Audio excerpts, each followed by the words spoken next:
Hello, Chair, Vice Chair, and Commissioners.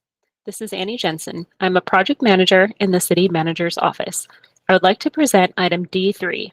This item is a request that the Measure O Citizens Oversight Committee recommend additional ongoing funding for park maintenance projects, as well as the approval of two new one-time projects.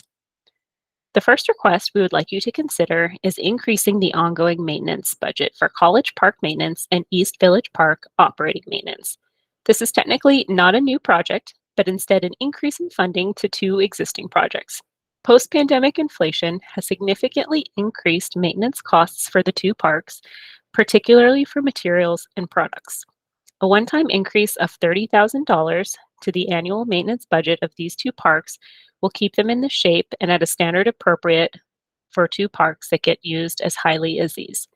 We are recommending an increase of $27,000 to College Park and $3,000 to East Village Park. On this slide, we can see how dramatically the cost for needed materials has risen. Herbicide has risen by 152%, insecticide by over 36%, and soil amendments by over 28%. These are just a few examples of the increases we are seeing in maintenance costs of our parks. The second project is a Tier 2 seismic evaluation for the Performing Arts Center.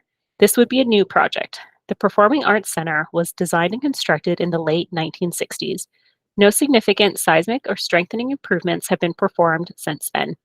Given the age of the structure and the changes to building codes over the last 55 years, the city needs to perform a seismic evaluation of the existing structure to establish the probable level of damage in the case of an earthquake. A Tier 1 field investigation has already been performed. This further Tier 2 evaluation includes an analysis of all the potential deficiencies identified in the Tier 1 screening.